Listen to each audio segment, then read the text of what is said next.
Sing for Science is made possible in part by support from Science Sandbox, an initiative of the Simons Foundation.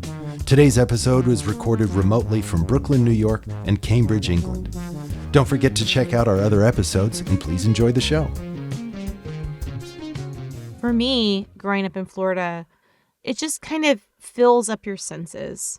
And when I see those signals of certain types of trees, like these live oaks, these amazing centuries-old trees that are just covered in bromeliads and all these epiphytes, these plants growing on top of plants, and then with Spanish moss just kind of, waving in the wind, I don't know how to describe it other than to say I just feel this immense sense of homecoming and a sense of belonging.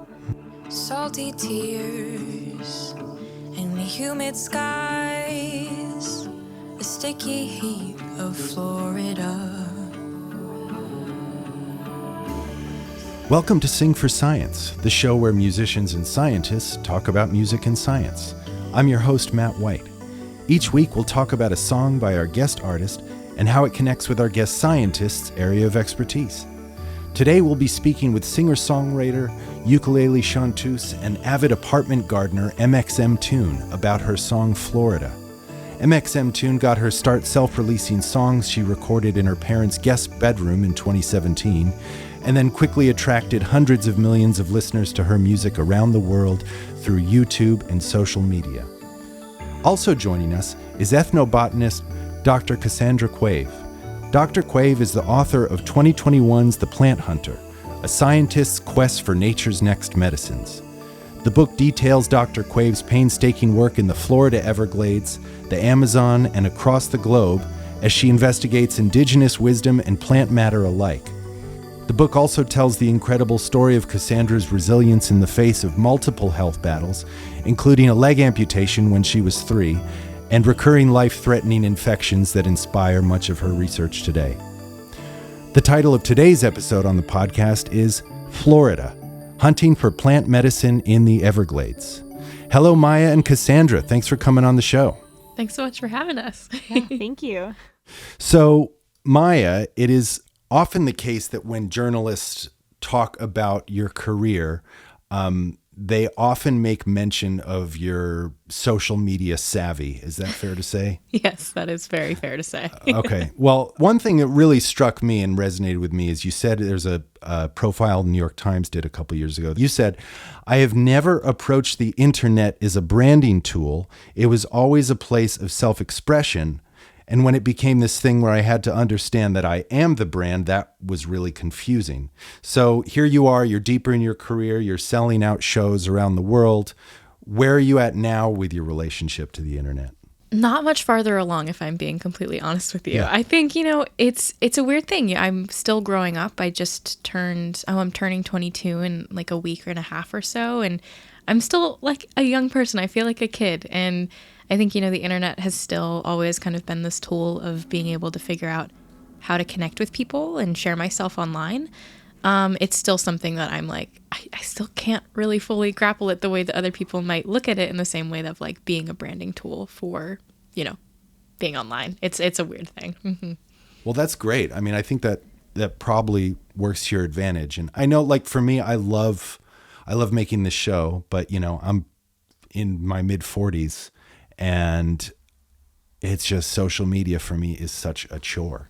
You know what I mean? Yes, I can also see it from your perspective. It's hard. It's like this, it feels so ingrained into what we need to do on a day-to-day basis now in order to kind of accomplish whatever we're setting out to do. It's a weird thing to kind of grapple with the level of involvement we need to have with being online all the time. And engaged, mm-hmm. Yeah. Yeah. Do you have any advice for me? Oh my goodness. Be offline if you could also do it. I think, I feel like people go in with this crazy, like, kind of grind mindset when it comes to social media, of just feeling like, especially like people within my generation of like Gen Zers being online. It's just everybody is online all the time. And I think we sometimes forget about the importance of being able to have those spaces offline too, and those connection points with people in our lives. my biggest piece of advice is the most straightforward thing ever. It's just turning off your phone. That's really what it comes down to. Yeah. Okay, fair enough. Well, I appreciate that. So we've asked you here today to talk about your song, Florida. Could you tell us a little bit about it and how it came together? Yeah, so I was really lucky. I think music has always kind of played a part in allowing me to tell really pivotal pieces of my life and experiences that I've had. And Florida was a song that was written for my grandfather about his passing in 2020 and kind of understanding what that was like. And the last visit I had out to see him, which was in Northport, Florida, in the summer of like quarantine happening, the pandemic was going on, and he was on his second battle of leukemia, and kind of understanding, you know, what is that experience like to visit a family member when they're on their deathbed, and like trying to really build those memories up. And he was also celebrating his birthday. And so I think it was special for me to be able to, a year later, kind of approach writing a song about what that was like, and, you know, sharing my experience with people, and also being able to kind of process it myself, I think, for the first time, because loss is something that's so hard. And I think, you know, terminal illness is also a very complicated kind of topic to broach and to speak about too. So it's really about him and his legacy and his life and the emotions that I was feeling at that time. Yeah, thanks for sharing that. Yeah. The thing for me, the first few lines are so incredibly evocative, and they give such a strong sense of place.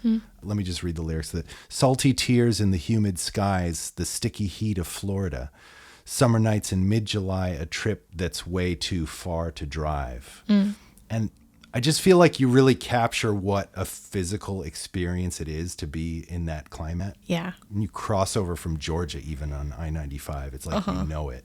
You know what I mean? It's so hot there. Yeah, right. I mean, I grew up in California where there's no humidity at all. And so I would visit my grandparents down in Florida and just be like sweating the entire time, sitting on their like patio in brutal heat and brutal humidity. I feel like that is such a part of the Florida experience, is kind of being in the air and understanding like, oh my gosh, it's like swimming. It's like a bath. Yeah, exactly. I love that line of the sticky heat, because for me as a kid growing up in Florida, I always felt like it was like a warm, wet blanket to get wrapped up in. It was very comforting to me. That's another way of looking at it. I'm so glad you enjoyed it. I think, you know, I'm still learning how to. Yeah. So do you care to share any other impressions of the natural landscape of the state besides the humid air? I think, you know, Florida itself is this crazy landscape of like animals and plants that I just was not familiar with growing up being in California. I think it felt like this other world entirely, like watching Avatar for the first time and being like, this is crazy, and this entire world and everything feels almost similar to the way that I felt when I was first visiting Florida to visit my grandparents and kind of have like a memory of it. It just felt like crazy that I could look outside and then suddenly there'd be like a bobcat next to the patio. Like it was terrifying, I think, too, just to think about it. It just felt like there are no laws in Florida, no rules, no like concept of what's going to happen. And it was really exciting. So I think for me, it felt like transporting into a different universe every single time I would go there. And I think still it has that same feeling of wonder and kind of excitement when I look outside and I get to see something that I was never familiar with growing up. And I think the like childlike kind of feelings that I hold are still really important to kind of understanding my relationship with the state and going there. Yeah. Whether you're going from the Bay Area or New York, it is just like such a stark contrast. Yeah. I mean, and even just geographically, the way that it's just kind of like hanging by a thread from the rest of the landmass, just kind of. It also doesn't help that you see like all these sensational news stories of Florida man. Yeah, like Florida men. I think you could look up your birthday with Florida man at the end and figure out which Florida man is yours. Florida man that slings an alligator into a convenience store. Yeah. Yeah. Yeah, Cassandra, I won't ask you to defend your state on that score. You know, I'd ask you for your impressions of the state, but I can do one better and also read from the book. You say, and this is in the beginning of the book, you're talking about doing field study in Florida, and you say, at first, the dense pine and saw palmetto scrubland, salty mangroves, and swampy Everglade terrains looked like a homogeneous sea of green to me, very familiar yet indistinct. but with time, I came to see the landscape in totally different ways. So after studying the plant life there for many years, how do you see it? I think it really goes in line with Maya's sense of place because, I live in Georgia now. And when I drive down to Florida, you get close to that Georgia-Florida border, and then you start to see these beautiful oaks that have these tendrils of Spanish moss that are kind of flying in the wind and just kind of swaying. And for me, that's just such a homecoming welcome. It's like this sign of like, I'm back, I'm home. And it really wasn't until graduate school when I started to learn something about botany that I began to recognize those species. And it's kind of a weird thing, but like I talk to my plants, like the ones that I recognize and know. I'm like, hello, beautiful, whatever the Latin name is. It's like, it's great to see you and you're looking so nice. And it's just, for me, it's this amazing connection that you can build to the land. And I think that's just an incredibly special way to view the world. And you just feel so much more connected to that space. And for me, Florida will always be a very special place. Do you talk to your plants, Maya? Yes, I am so glad that there is another mind in this chat that also does the exact same thing as me. I feel like there's something therapeutic about it. I got into plants at the beginning of the pandemic, and I have really loved the experience of being able to take care of something and watch it grow. I think that there's a really wonderful reminder in there that life still exists outside of ourselves, even when we struggle to kind of feel it or see it. And I didn't get to go outside a lot. Obviously, none of us did. And I live now in New York, and it's a very urban environment. And there's really great public parks here, but I think it was really nice to be able to bring greenery that I missed from places like the Bay Area or Florida and have that in my home. And I do talk to them because I talk to everything. Yeah. Who takes care of them when you're on tour? I actually, for the most part, try to get plants that don't require a lot of upkeep just because I think it's easier for me to take care of them. So I love succulents. I love ZZ plants. I think those are great plants to have because if I am gone for a month, they still survive. They can hang. Mm-hmm. Okay. One of the plants, Cassie, that I wanted to talk to you about because it figures so largely into your work and is perhaps not native to Florida, but is there now, and that's the Brazilian pepper tree. Mm-hmm. Can you describe it for us and its properties? If you ask any Floridian what the most hated plant is in Florida, most will answer the Brazilian pepper tree because it's this horrible invasive weed that clogs up these big ditches throughout the state. But its origins are in Brazil or in South America, where it's served as an incredible source of medicine for people for hundreds and hundreds of years. It was brought to Florida as an ornamental plant. It's also known as the Christmas berry plant. It has these amazing, beautiful, dark green leaves and bright, bright ruby red fruits that are usually in fruit around Thanksgiving and going into Christmas, hence the name Christmas berry. And if you crush the plant, if you crush it in your hands and kind of smell the leaves, it smells like pepper. It's very pungent.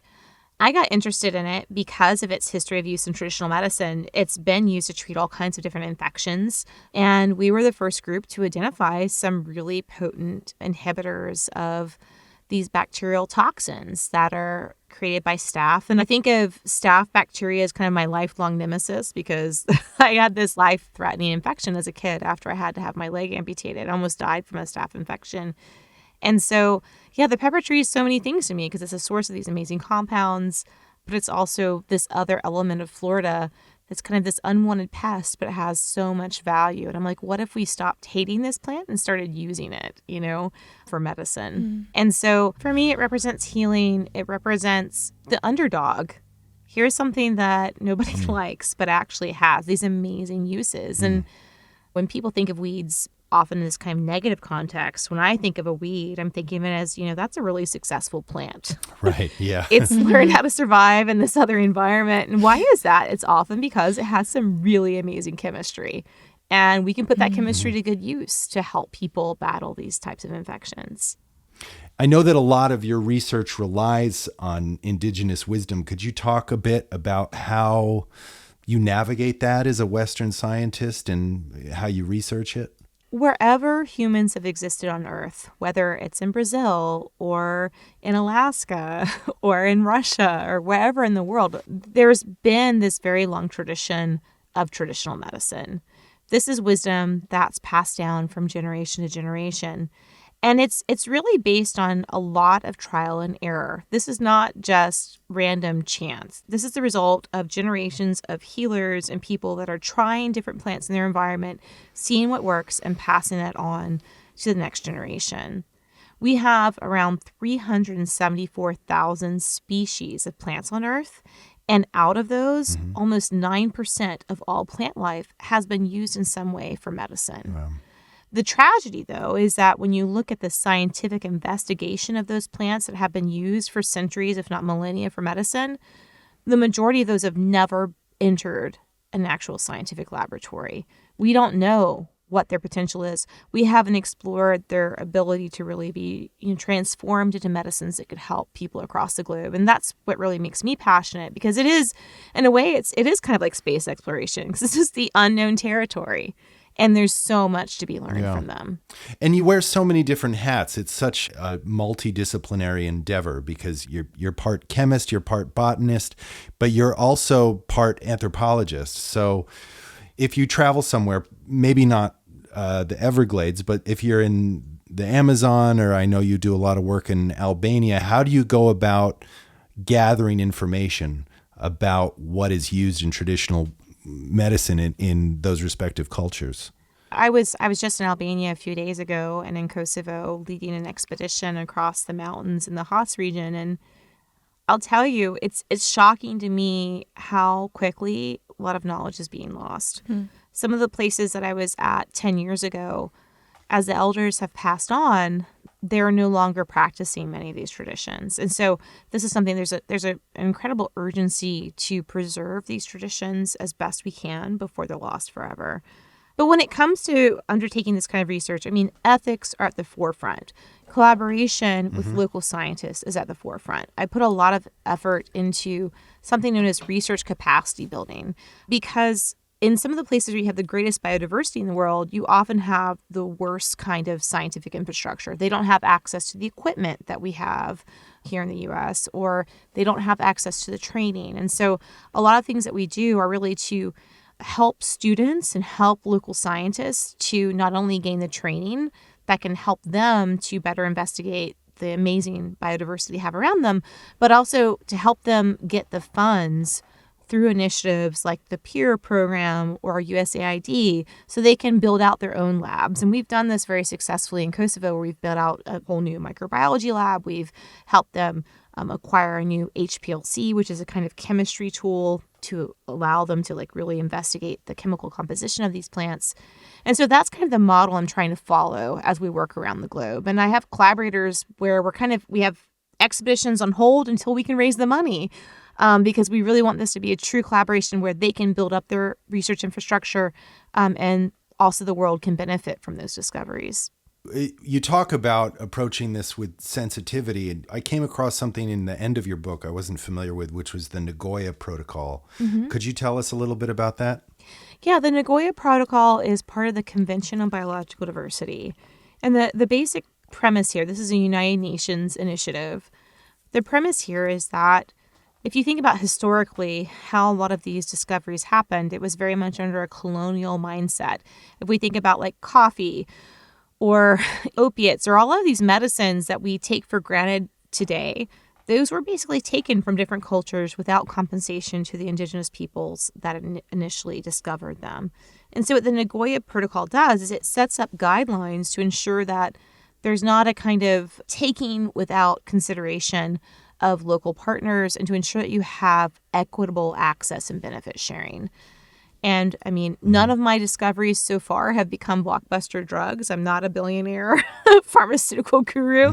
So I have to think about realistically, what can I do today as an academic scientist to help local communities and help local scientists through these kinds of collaborative endeavors? And then should anything eventually become successful as a commercialized drug, that there are guarantees in place and principles in place that would ensure they also reap some of that benefit. And that's kind of what the Nagoya Protocol is all about.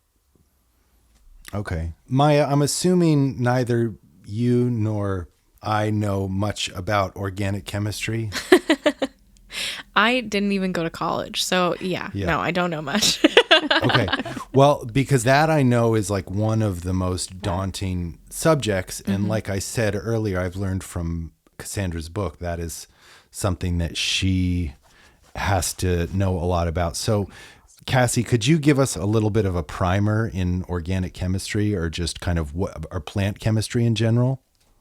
Yeah, sure. At some point, I don't know how to get back to this, but in the book I write about finding comfort in nature after my grandmother died. Yeah, go for it right now. Okay, cool. What really brought me comfort is just reconnecting to the earth. I mean, there was this moment where I'm in my little suburban neighborhood and I lie down in the grass and I just envision these great trees just reaching out to embrace me. And that brought me so much comfort. And I think there's something about nature that can bring us comfort. And that's what I really felt in your song as well. Absolutely.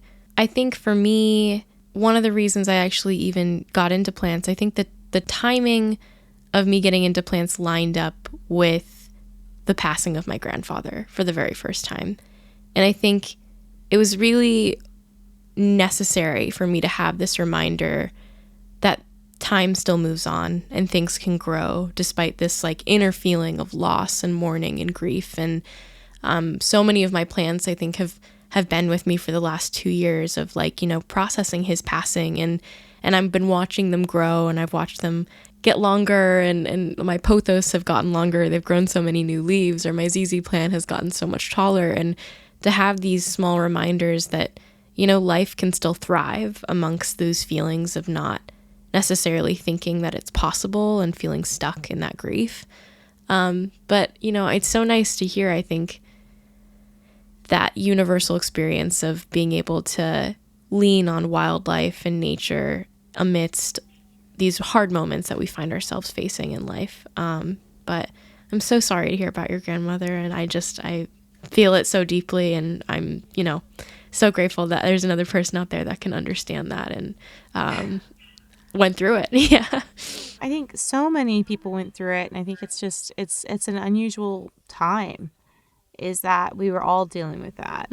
And I love it when music can touch us and bring us together in this common shared experience. And I mean, that's just such an incredible thing that you can bring to people. And I don't know, I just want to say that's really great that you're able to do that. Thank you. I mean, I think there's so many aspects of like the human experience that are so universal, and I feel like that connection we have even to our surroundings. And I couldn't write music without kind of my understanding of my environment, and wildlife has been a huge part of that. I mean, that's what contributed to writing Florida. So clearly, like minds. Yeah, that's great. Yeah. Your music is often described as like you have a very profound ability to connect with people emotionally. And I think that speaks to how you were, you know, you so quickly blew up and attracted all these fans just with kind of direct one-to-one connections.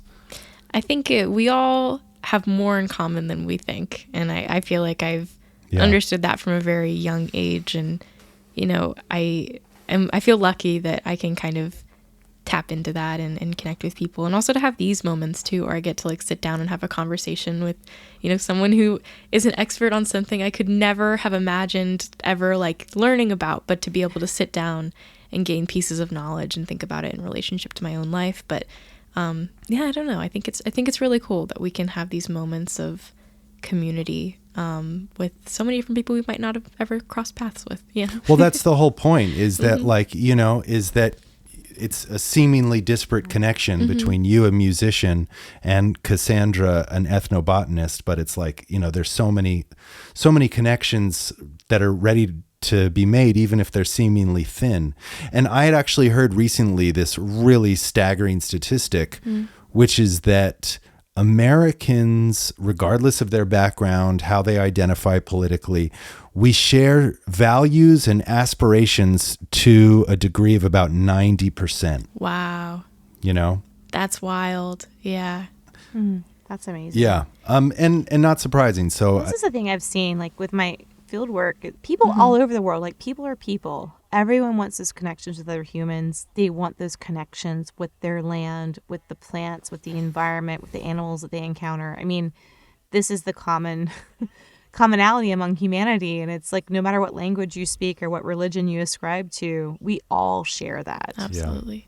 You know, forgive me if this is a spoiler for your book, Cassie, but what struck me most is that you reveal towards the end that your birth defect was likely the result of your father's exposure to Agent Orange in the Vietnam War. I just want to know, at what point in your career as a botanist did you find that out?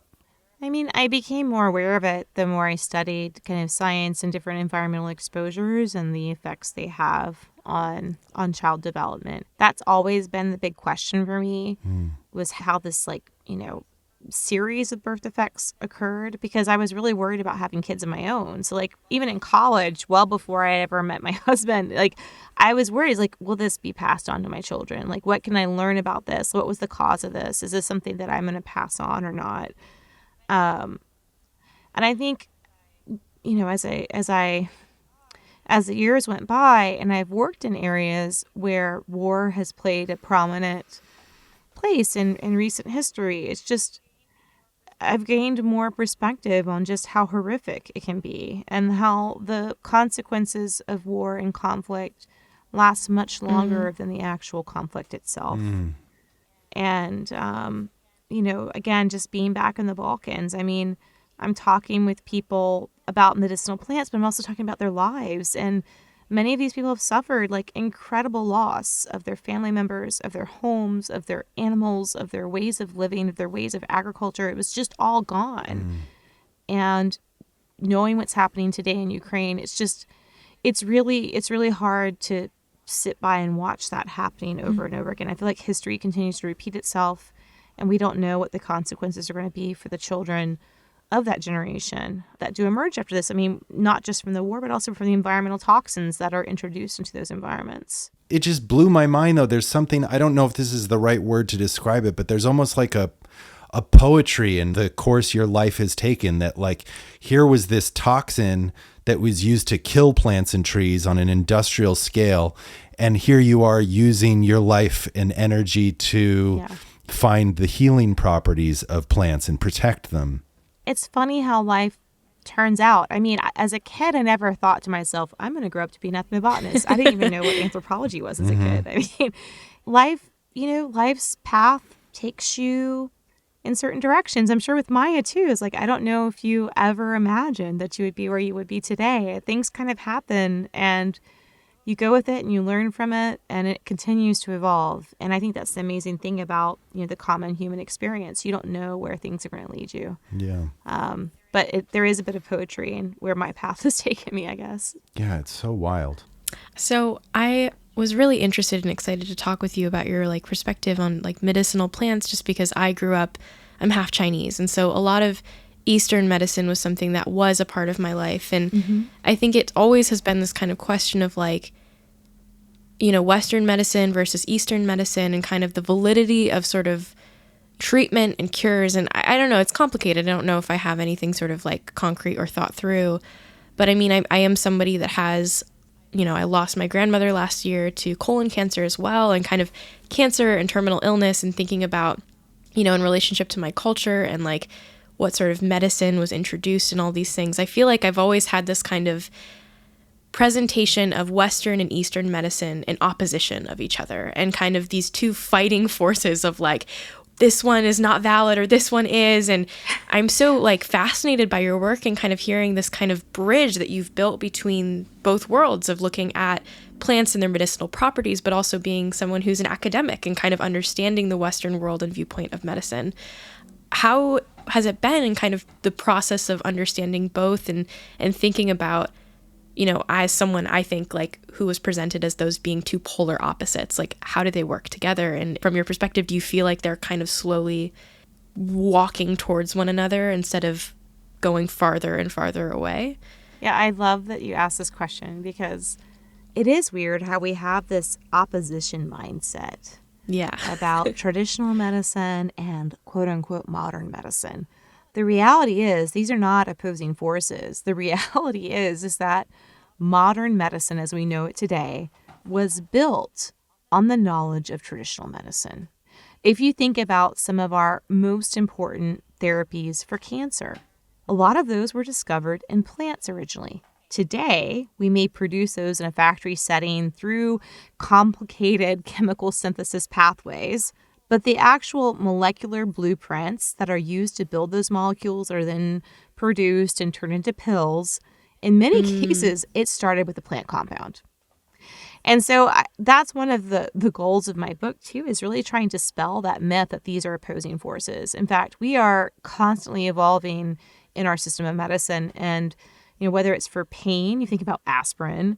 If you've ever had a surgery, like I've had many, many surgeries, but I'm thinking, I can't imagine what the pain of post-op recovery would have been like without morphine.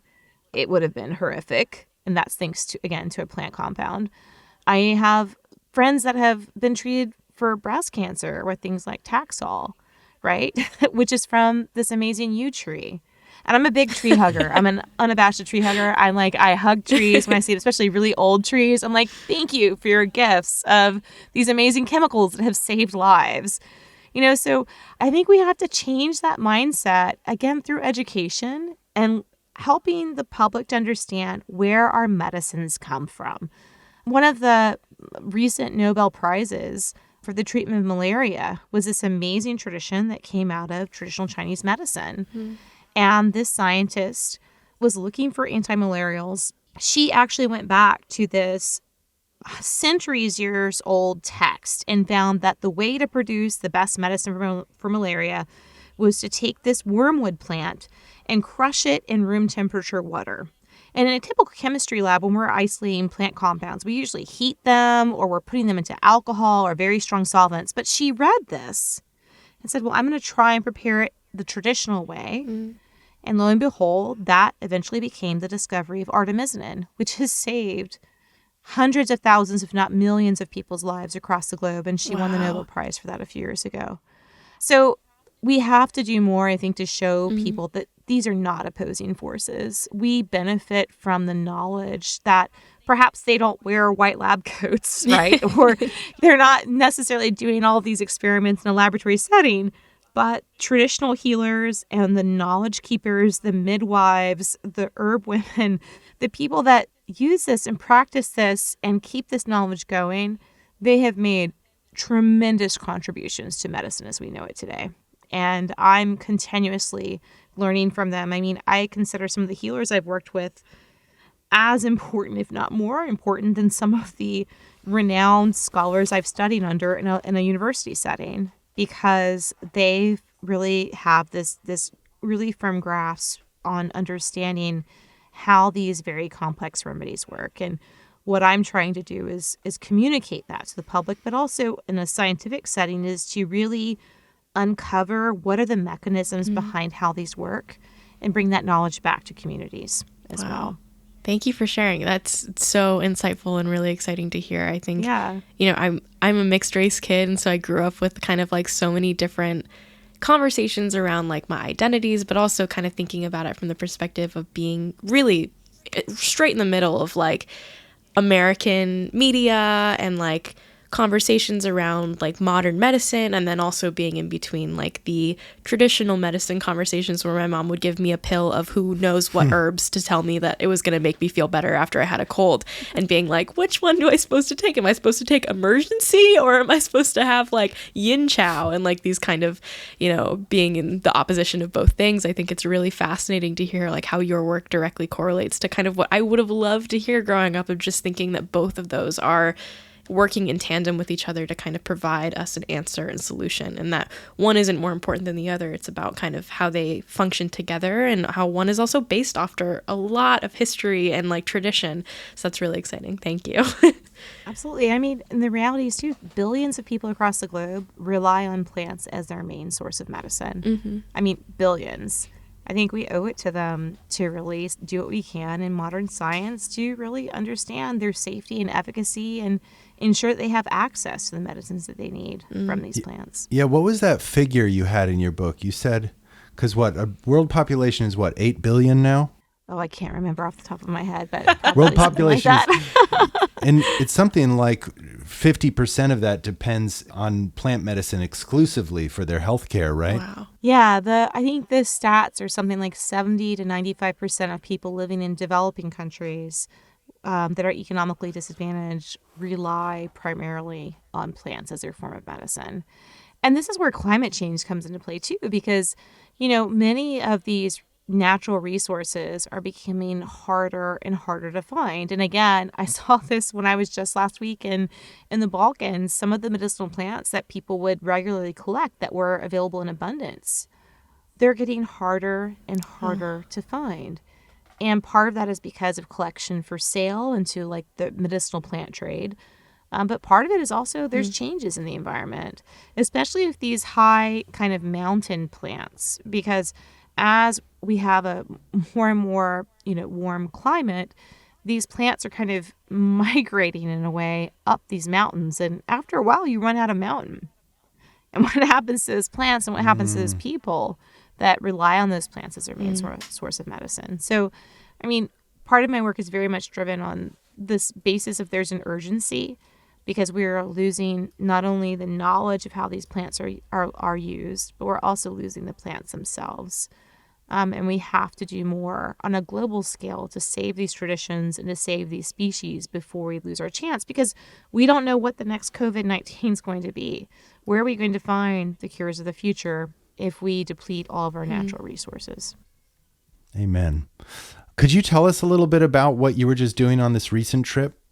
Yeah, I was working across Albania and Kosovo with a really fabulous team of local scientists and students, and one of my friends who's a National Geographic explorer. A lot of really amazing women on this trip, which was like a lot of fun to kind of encourage some of these female scientists also, because there's a lot of barriers they have to face. And so just having someone there telling you can do this and we're doing this and you're doing great is like, it's really powerful. And we were there documenting, the trade of wild medicinal plants. We were documenting different food traditions, the uses of plants as medicine, but also the uses of plants in traditional housing. There's this beautiful story around rye. Have you ever had rye bread? Yeah. Maybe at some point, right? Well, there's this amazing kind of rye that grows there it's absurdly long. It's a very tall rye that's grown. And you're thinking, why would they select this plant that grows very tall just to harvest the grain? But historically, they grew this very special landrace of rye because they would use it in their roofing. So they'd make traditional houses with this rye kind of thatch roofing. They would also use it to provide padding for the saddles for their horses. And then they would harvest the grain to make bread and also to feed their animals. So there are all these amazing uses locked up with this very special variety of rye. And what we saw, unfortunately, on this trip is that fewer and fewer people are growing this rye because they're moving to metal or tile roofs. And it was just such an amazing experience for me to see, like, this is a generation or generations of knowledge is being lost in my lifespan. In the 10 years since I've been there, there's been so much change and I'm seeing it. It's not like something that's happening over centuries. It's happening very quickly. And so it's really critical that we really preserve that information and the species itself. So part of your work includes cataloging species, when you're in a foreign country and leaving them with some sort of volume. Is that right? Yeah, and we collect something known as herbarium specimens. So when someone thinks of an herbarium, often the word it makes people think about like lush greenhouses. And it's not a lush greenhouse. These are like dried plants that are glued to paper.